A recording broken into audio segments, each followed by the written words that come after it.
Right, so first things first, thanks for clicking on the video, and I must apologise for the lack of content recently on this channel. However, I have been busy producing loads of content on a second channel that I've set up called The Fisherman.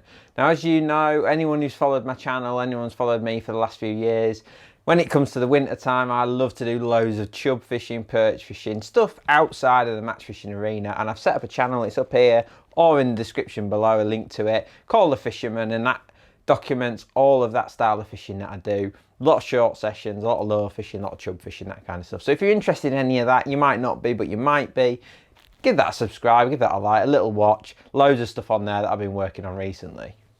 Anyway, back to the main point of the video, and would you believe it, I am leaving Preston Innovations. Now, it may come as a shock to most of you.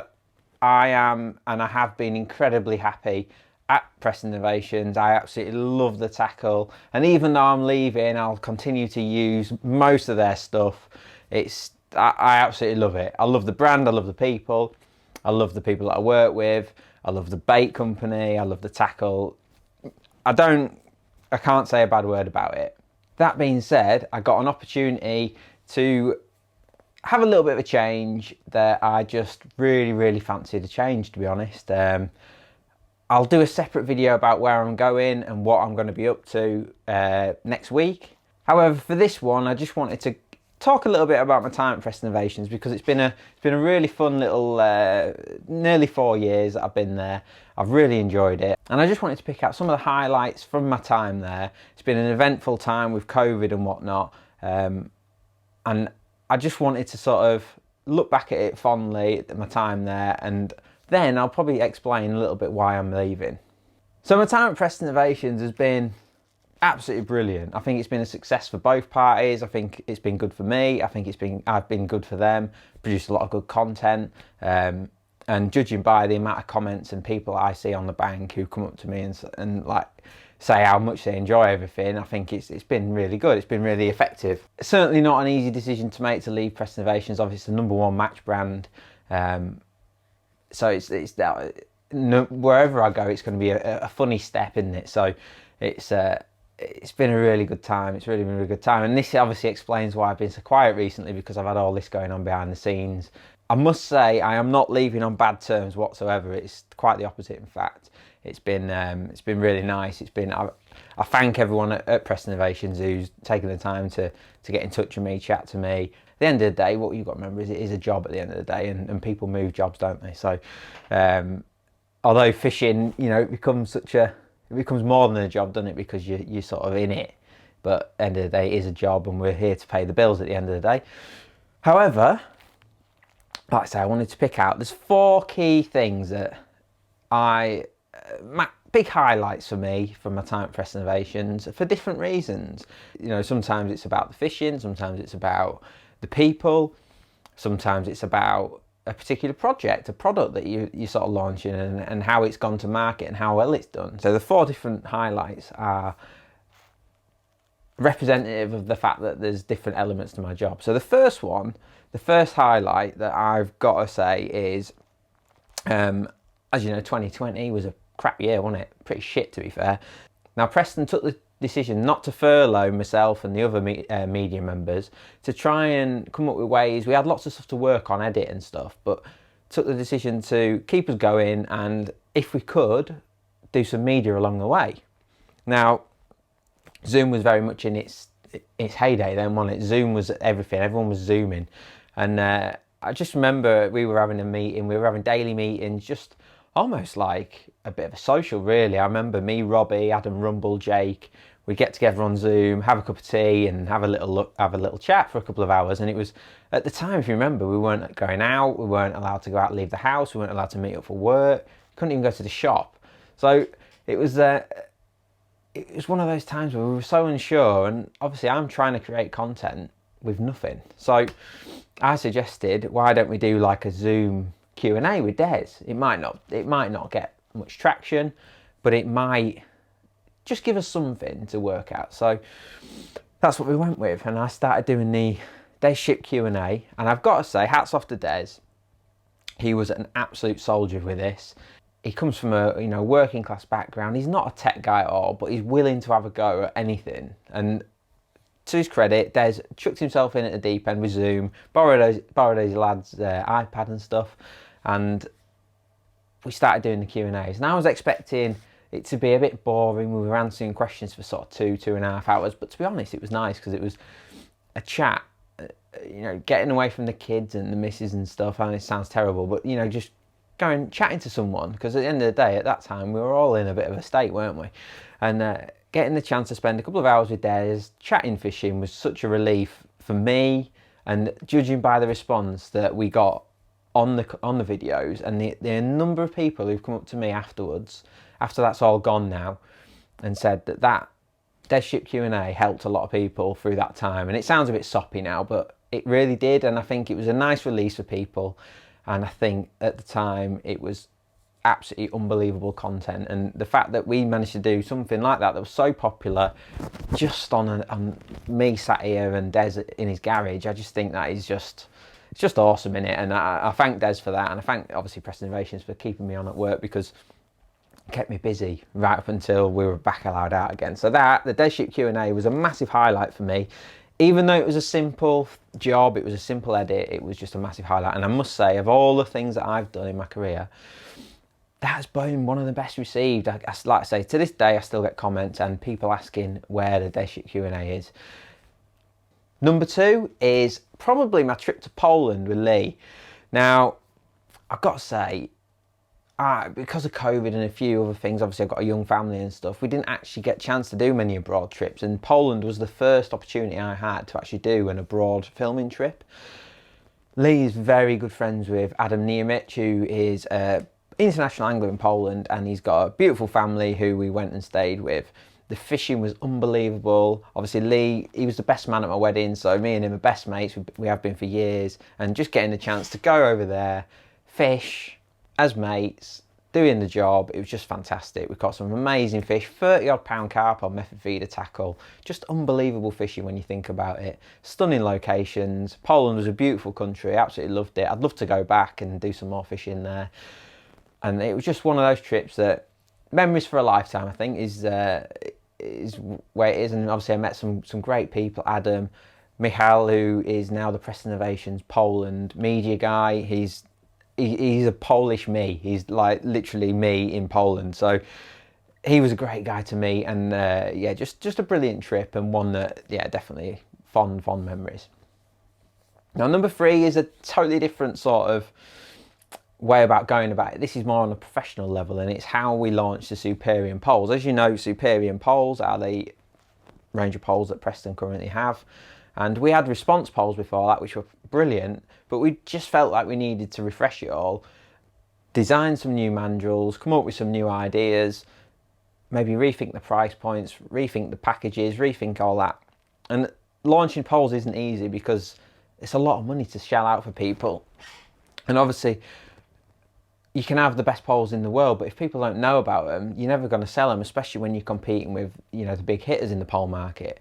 So we actually were quite fortunate that we'd been working on these poles for a number of years, since I got there in fact, and for once we actually had finished poles almost a year in advance, which is unheard of. Normally you get a finished sample, the product comes out very, very soon after that, whereas with this we actually had it, and I could film basically the whole summer using these poles in secret, and that's what I did. And we started this advertising campaign probably in, I think it was like September, and we didn't launch the poles till December, and we just built it up slowly. And when Mark Sawyer, who is the Angling Times editor, comes up and tells you that it is the best advertising marketing campaign he's ever seen for some fishing tackle, you've got to say we did something right. And the pole sales were amazing, the poles are amazing.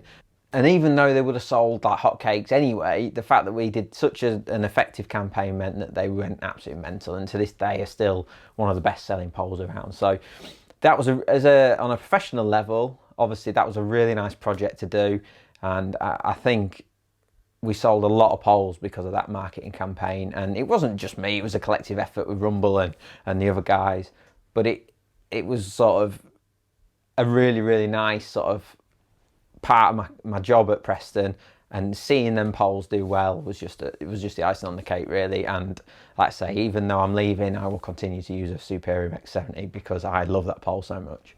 And then the final one, the final highlight, was a recent one actually. It was getting out at last with the England team. Now, Preston Innovations have sponsored the England team, the England feeder team that is, for a number of years, since the team start, the inception of the team.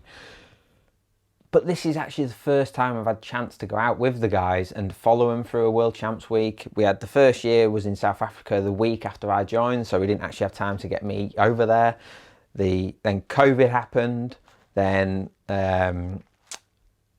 last year, if you remember, they went at the drop of a hat. They literally I was out with Lee filming, funny enough, on the River Trent, I think on the Tuesday, and then he got a phone call that morning saying there's a chance we might be going to France tomorrow or the day after to go in the World Champs. That's how short notice they had. So we just didn't have the time to turn it around, and my wife was expecting that weekend. So obviously I didn't have a chance to go that weekend. So this year was actually the first chance I've got to go out and do my thing almost. So we did all the lives, we did loads of pictures, I did a Match Fishing magazine article, and then we did the hour-and-a-half sort of documentary, if you like. Now, I got loads of amazing comments about that. It was a credit to the guys.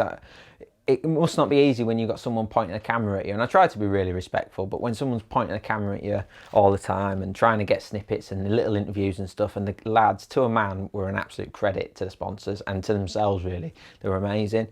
Anything I asked them to do, they just did it. They just got on with it, and fair play to them. That was brilliant, and then they got a good result in the end as well. So a brilliant trip, one that I really, really enjoyed. I'd love to be able to do that again. Unfortunately, obviously, with my position changing, I may not get that opportunity, but I'd love to do it again, even if maybe, wink, wink, Dean maybe asked me next year that he'd like me to go out and maybe do something like that, maybe, I don't know. But yeah, that's. I think it worked for both parties. I think the interest was there in the team.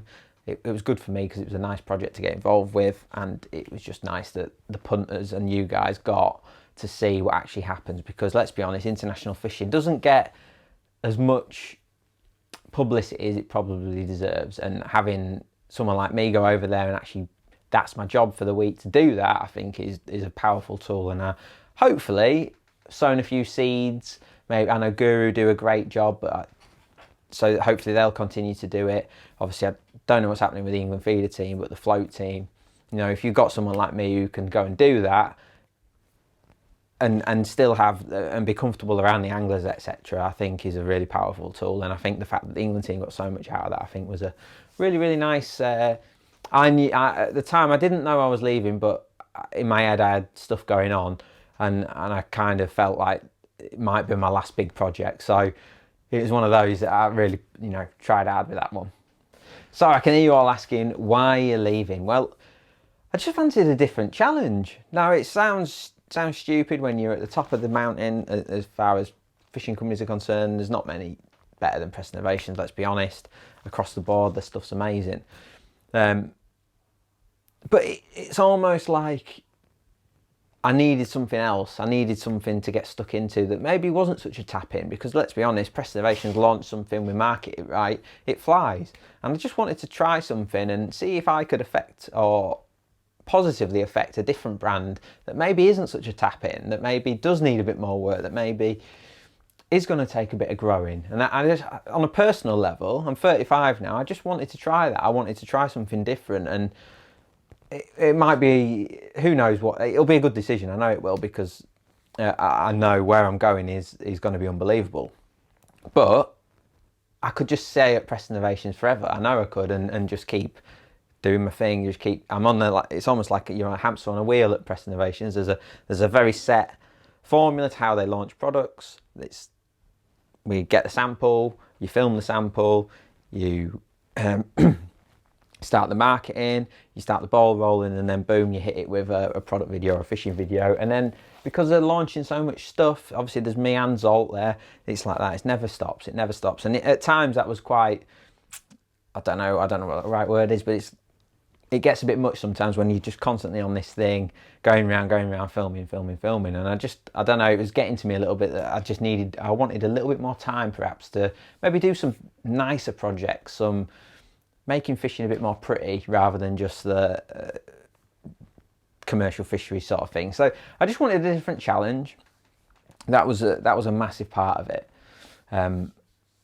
Which might sound ridiculous, but it is genuinely one of the reasons why I wanted to leave, was because I just fancied challenging myself with something different. And it might prove to be a terrible decision, or it might prove to be the best decision I ever made. Who knows? But you know, you just never know, do you? Unless you take these jumps and leaps of faith sometimes. So that's one of the reasons. Another big reason is that I wanted to have more time fishing myself. I wanted to work a 4-day week because I wanted to readdress the balance in my own life when it comes to fishing. I couldn't actually do that at Preston Innovations. It just wasn't even on the table. So when I got approached by the company we'll talk about on the next video, that was one of my key negotiating things. I'm like, look, whatever, you know, money or whatever, having a 4-day week is going to be a big thing for me. And fair play to them. They were like, yeah, that works perfect for us. So that was another thing. So you're going to see loads more videos on the channel now, because I will actually have a dedicated day every week to fish matches, produce content for my own channel as well as the new brand where I'm going. So that was a massive part for me. I can work 4 days a week now. Gives me 3 days to do other things, family time, fishing, and I just feel like I'm moving into an era now where I'm in my mid-30s. If I can strike up that balance between my family, fishing, and my work life, then that's just, you're winning at life, aren't you, with that? So there you go. Big shock to you all, I'm sure. I want to thank everybody at Preston Innovations for my last nearly 4 years of being there. And I mean that, I genuinely mean that. It's been a brilliant, brilliant ride. I wish them continued success. They've never done anything but be brilliant with me, even through some tough personal times when, you know, some other companies may not back you. They backed me 100%. So really, really, really, really proud to work with Preston Innovations. I think we've done some great stuff together. I say I'll continue to use the stuff where I can. And I just, yeah, I thank them so much for my time there. It's been a really, really good step in my career journey. But life moves on. We're moving on to pastures new, and I'll tell you all about that in a minute. But there's going to be loads of videos coming over the next year or so, because like I say, I'm moving into a situation where I can do more because I'm going to have more time. But in the meantime, if you haven't seen The Fisherman yet, which is on this screen here, like I say, general course fishing stuff. If you fancy a bit of that, give that a subscribe. Like I say, I'll put the link in the description below and probably up here in a little card. But thank you everyone for watching. Thanks for the continued support. Sorry there hasn't been many videos lately, but I'm sure after this video you'll understand why. And we'll see you again soon.